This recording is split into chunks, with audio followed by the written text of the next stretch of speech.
Hello and welcome everyone. I'm Benjamin Carano, and this video is going to be pretty unique and different. I have never seen a video like this on YouTube. Today we're going to be putting a Honda GX120cc engine on a bicycle.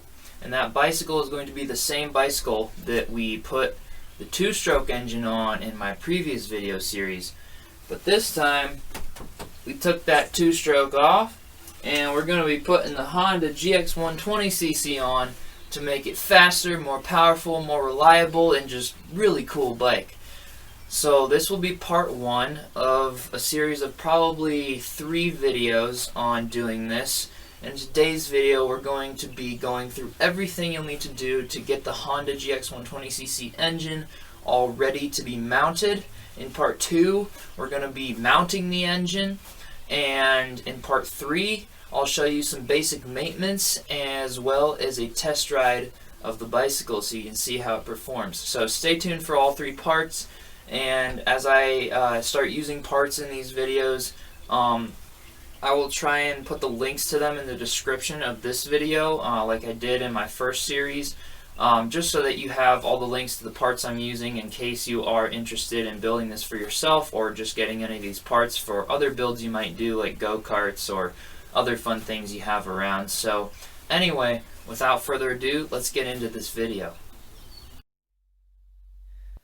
Alright, so here it is, the Honda GX120cc engine.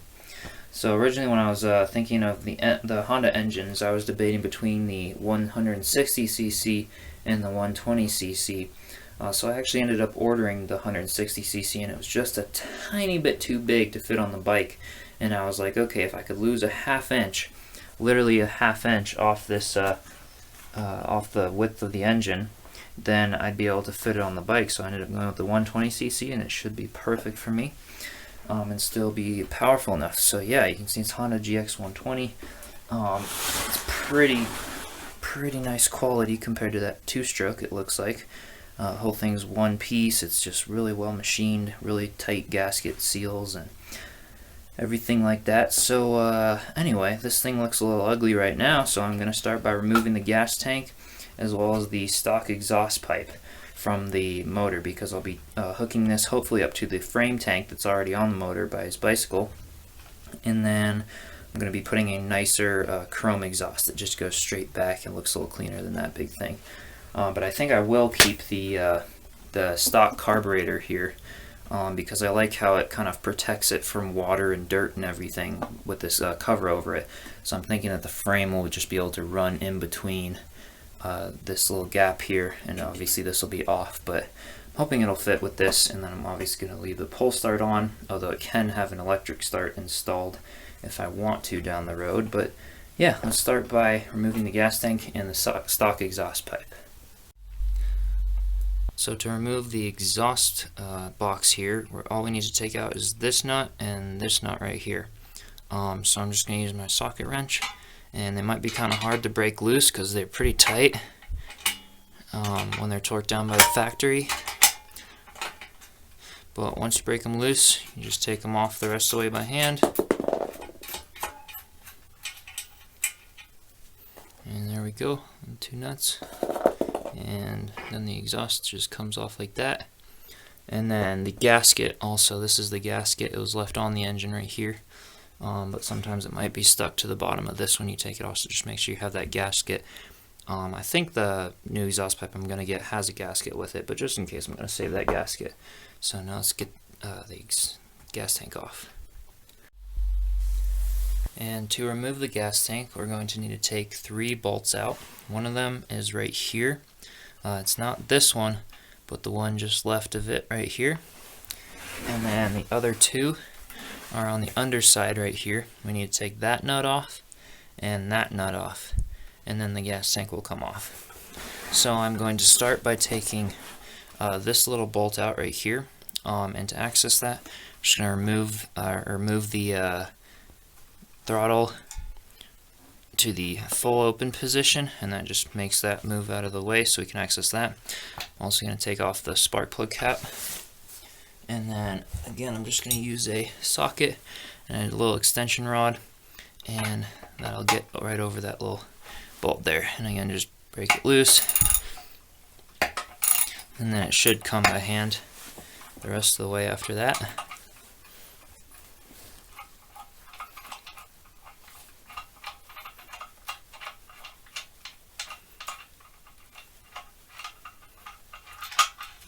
And there it is. And then we will take these two, and it should be the same size socket. And again, just break it loose and take it off by hand.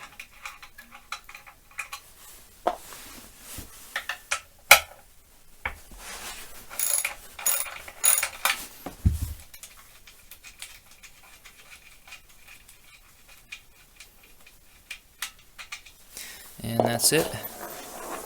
Now the gas tank should just slide right off. And there it is, except for the fuel line, which is on the bottom right over there, and there will be a little clamp, and you'll just have to squeeze that for the fuel line to come off. So let me just do that really quick. You should be able to get in there with your hands, but you may end up needing a small plier. Looks like we might need a small pliers to get in there and squeeze that.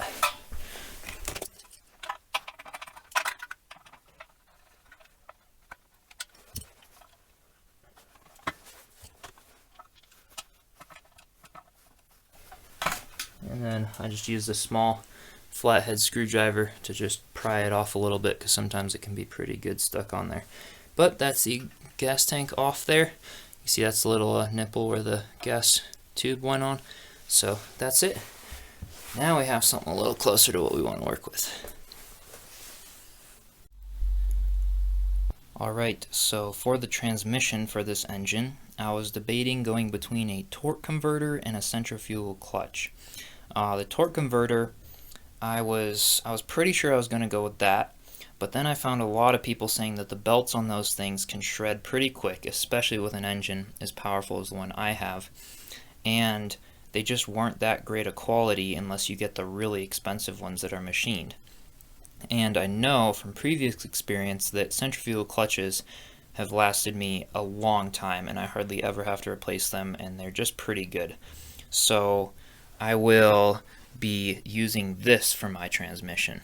It is hand machined in the US, and it basically goes from the centrifugal clutch to this sprocket, and then through a bearing here to the smaller sprocket, which basically just brings it in closer to the wheel, so that I can line the chain up with the back sprocket on the wheel rather than having it all the way over here and having to mount the engine off to one side of the frame so I can have the engine nice and centered. So that will basically go on right over there and bolt down in these 4 holes, which I have already put some washers on top of with anti-seize compound around them. And the washers are just acting there as a spacer so that this doesn't hit this, because if it does, it'll basically hit that right there. So I need a little bit of spacing just to bring it a little bit farther away from just the face of the motor there. And then the centrifugal clutch I'm using, it's just a standard go-kart centrifugal clutch, 3/4 inch bore to fit around there with a key slot.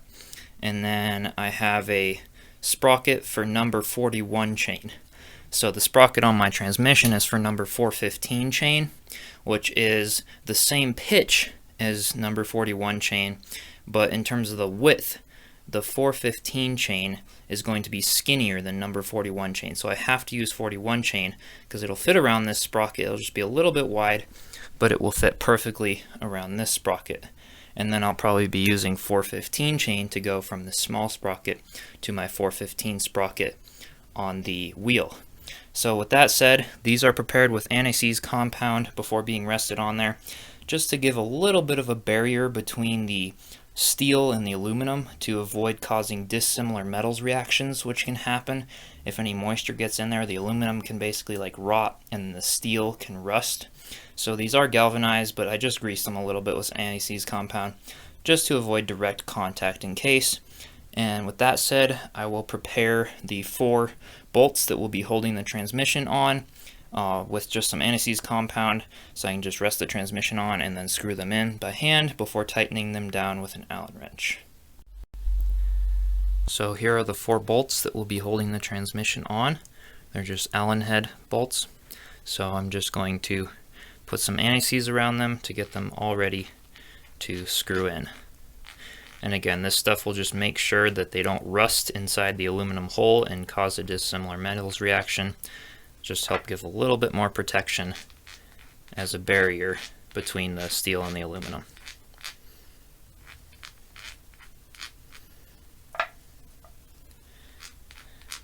And I probably don't need quite this much, but just putting it on in case, because you can always have too much, but it's better to have more than not enough. So again, just covering the bottoms of them a little bit to get a good coating. Alright, so now we are ready to screw those in and put the transmission on. Alright, so I'm just going to be careful lining it up to get those holes exactly where I want them, right over the washers, like so. And then I have put washers on each one of the bolts there, you can see. And then we'll just start by hand threading them into each one of the holes. So I'll get one in most of the way just to hold this on so I don't have to keep pulling it with my hand. And then I'll start putting the rest of them in.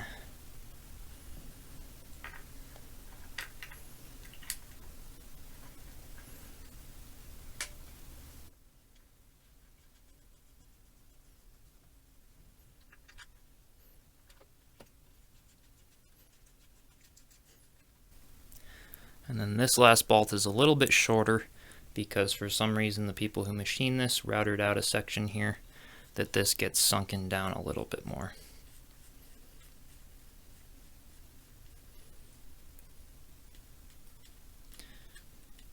So those will just go in like that. And then before I tighten them down, I want to make sure that this, see, it can kind of tip around a little bit.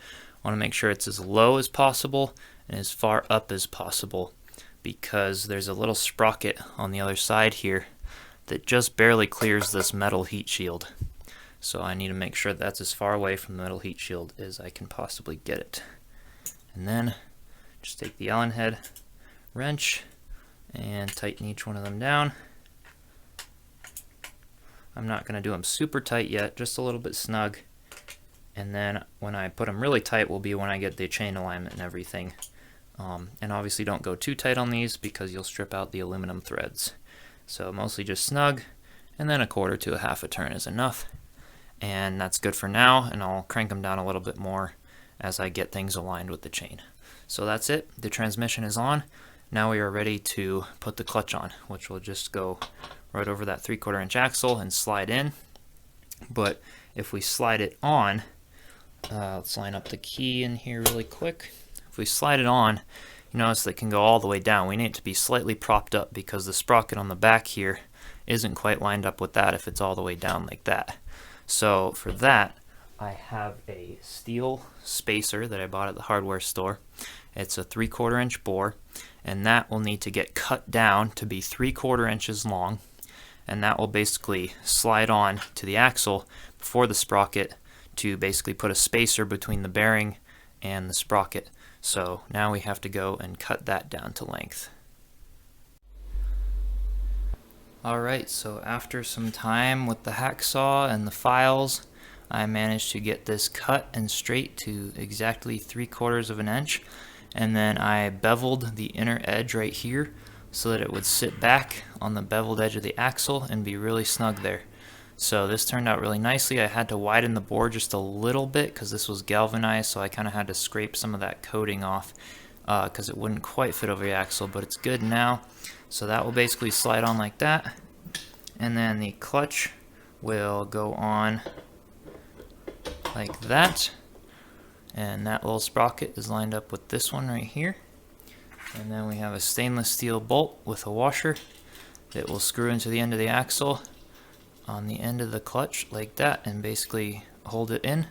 But first, before we put anything on, you will need to have some grease. So I just have some Ford Lincoln Mercury multi-purpose grease, and then some anti-seize compound. So what we'll do first is just grease up the axle a little bit, as well as the keyway. Make sure that's all good and greased.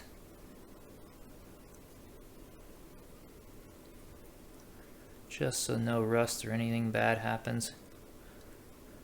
So that looks good. And then also grease the inside of the spacer here we just finished making, as well as just the outside with a very thin coat. Doesn't need to be much, but just something like that. And then that will just slide on the axle. Nice and snug there. Perfect. And then take the centrifugal clutch, and we're going to grease the inside hole right there. So let's get some grease, and again, just so that that keyway is really nice and greased up and we don't get water buildup or rust happening in there. So that looks pretty good. Now line the keyway up and slide it right on like that. Good, it spins well.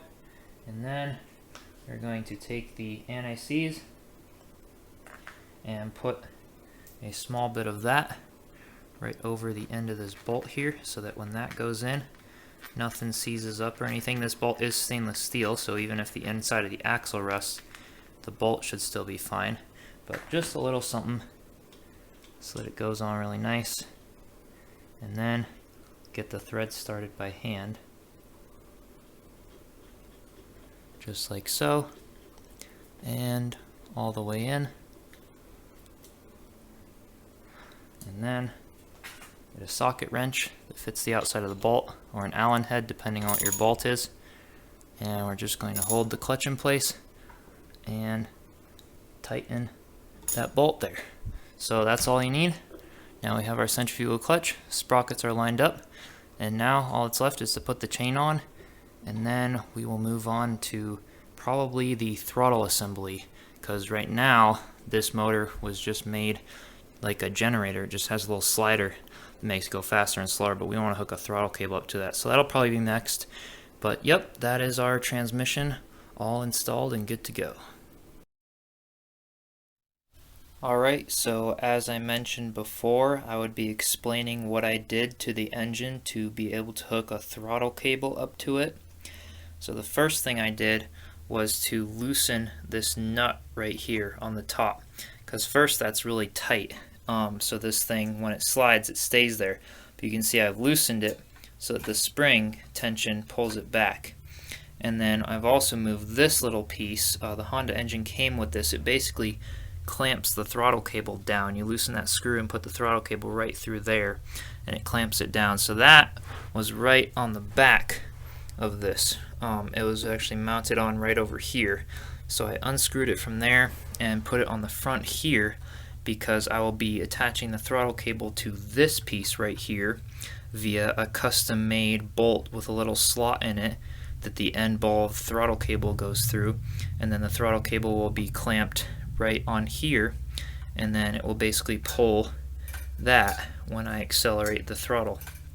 But you can see right now that when I move this governor arm doesn't really move, and that's what needs to move in order to open the little flap on the carburetor there. You can see that this is hooked up to an arm here, which I can't really get the camera pointed at it, but under this carburetor filter there's a little flap that opens and closes the air intake for the carburetor that's connected to this arm right here.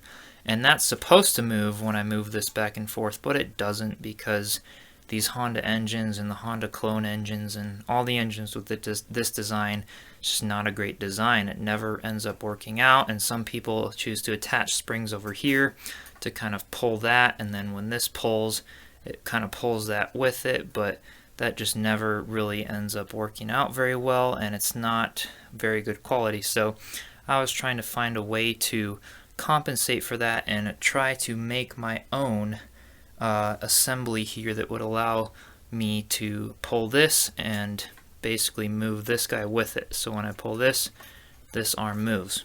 So what I did is I took a paper, or not a paper clip, a hanger, some of those thin hanger wires, and I bent it into something like this. So first I bent this end kind of in and then out a little bit, and then on the other end, basically if I point this going up straight at a 90-degree angle, I bent there and then I bent out again at a 90-degree angle, and you can see that that's also at a 90-degree angle horizontally from that vertical part that bends up there. And this was just measured to length, and I put a slight bend in it just to not stress anything, so it has a little bit of flexibility. But that will basically slide in right back here. There's a little hole in this throttle lever that slides in and then clips like that, and then all I gotta do is just pull this back, and then this little thing goes right into that hole right there. And now you can see when I pull the throttle, oh, it looks like I might need to do a little bit of adjustment here. There it goes. So now you can see when I pull the throttle, this governor arm comes with it and opens that flap. And then I also still have a little bit of spring action here and a little bit of flexibility here, so that when I'm yanking on the throttle cable, it doesn't over pull and end up breaking that carburetor. So that worked out really nicely. You can usually find some way around it by just hooking these, again, these hanger wire. It's the perfect wire size to make your own contraptions to get that throttle mechanism working really well. So that's all you need to do in order to prepare it to hook a throttle cable up, and I'll show you how to hook the throttle cable up a little bit later after the engine is mounted.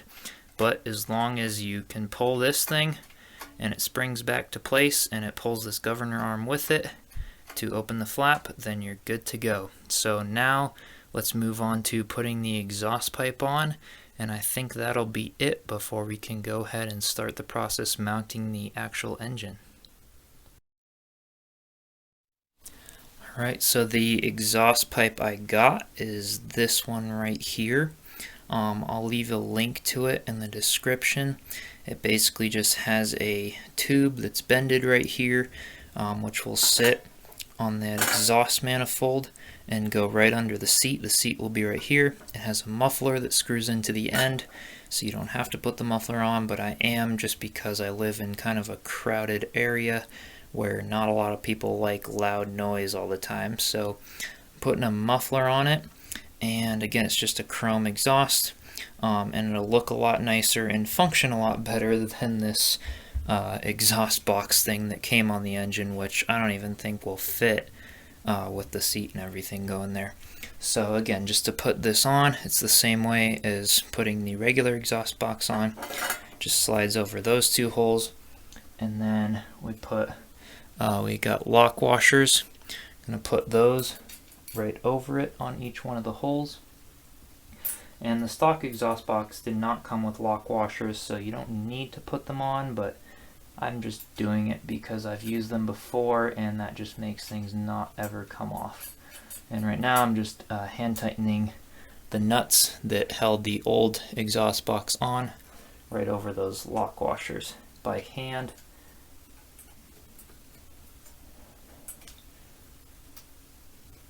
And once those are hand tight, I'm just going to take a little handheld wrench, which is just easy to get into these little gaps, and start tightening them. And you'll want this to be pretty tight.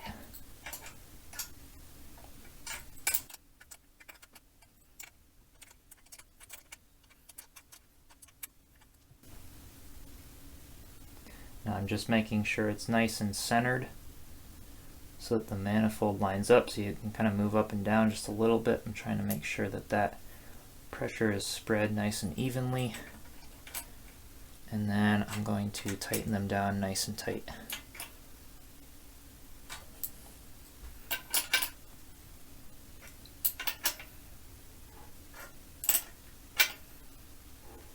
And that's pretty good.